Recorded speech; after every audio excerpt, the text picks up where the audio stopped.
Alright, you guys, I'm back in this week's episode to do a viewer request video from one of my really good friends who's also doing the same thing that I'm doing right now, except she didn't know where to start. So this is going to be all about my transition into being a vegetarian and how I've maintained that constant success throughout the last few months in sticking to the diet and lifestyle. As a disclaimer, I'm not the best person to initially give this video. This is the first time I'm doing this, and I'm not an expert whatsoever on being vegetarian. These are just a few tips that helped me throughout the last few months.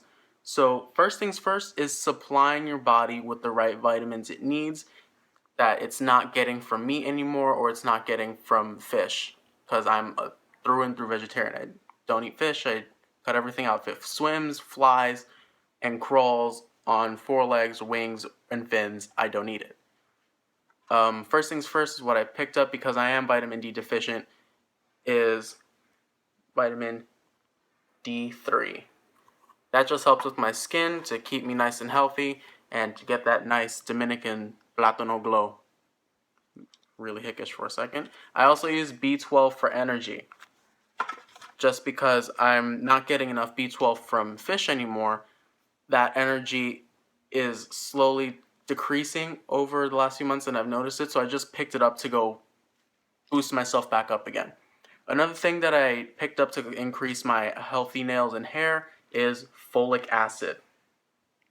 I take this twice a day, and the results have started to show, because in the beginning when I was transitioning, my nails were thin and my hair was like really dry and gross and sometimes falling out. Well, that was partially due to hair dyeing, but it was falling out.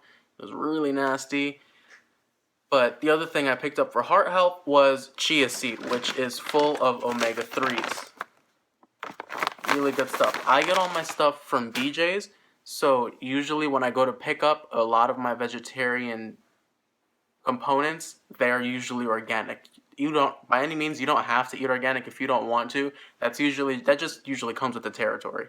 So the next thing that I also pick up at least every other week, I want to say, thanks to my mother, because she has a BJ's membership, is the Nasoya tofu, extra firm. I use this to grill, pan sear, cook everything. You have to dry it out first because it comes in water, but that's a really good source of protein for you. And that usually helps within the first 2 to 3 months when you're going without meat for the first time and you just need something as a quick substitute. A lot of people do tend to complain because they don't know how to quite cook tofu. Tofu can be seasoned just as meat, or you can find specific tofu recipes online or at an Asian cuisine market or an Asian cuisine cookbooks. So if you don't know how, don't worry. There's plenty of places for you to learn how to cook tofu. Another thing that I'm completely in love with are the black bean burgers. Mine is from Garden, and each box brings 12 patties, and each box is roughly around $5-6. So that's usually kind of good in my opinion, because I don't eat the burgers every single day. I obviously mix it up, and I'll probably have it at least once, twice every other week, I want to say. But yeah, another thing is, don't break the bank if you don't have the means. Just go to the store, pick up some salad, croutons, small components, and start easing your way into it slowly. There's no need for you to go out to buy all this, buy all that, because a lot of people told me to buy all these superfoods and crap like that. That would make it harder, and that would generally leave no money in my pocket at the end of like 5 grocery items. So that is very important. If you can afford to eat organic, by all means, power to you. If you can afford all that extra stuff, great.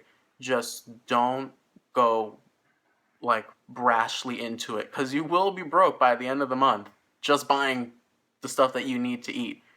And usually that is already the case with college students, so if you're doing this, budgeting is important. Another thing that I also did in the first few months to help me fight the cravings for meat was lots and lots and lots of water.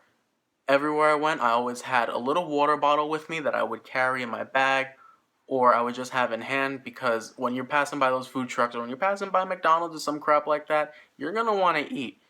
And sometimes those places don't exactly advertise the best choices, as well as they're gonna advertise a fucking quarter pounder that has 3 patties and is like loaded with cheese. So that's one of the more important things that you want to do. Another thing is also to carry lots of snacks with you that you like. So bananas, apples, pineapples, pears, nuts, berries, peanut butter and jellies, kid snacks that like those cracker things that they used to sell that have peanut butter in them. Ritz, there we go. You can pick those up and you can just slowly start putting those in your diet because snacking is important during that time when you're trying to fight different cravings, different urges, just to hold off until you get home or until you find a spot that has something that you like that fits within the vegetarian lifestyle and diet.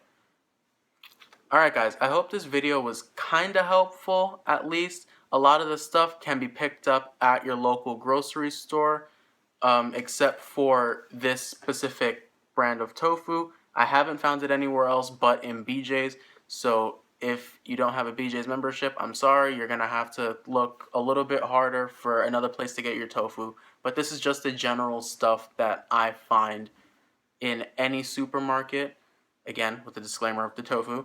But this is just the stuff that I find in any general supermarket, and this is the stuff that I pick up at any drugstore, which can help a lot. If you like this video, or you want to say something, ask a question, like, subscribe, and comment in the section below, and I will catch you guys later in the week. Bye!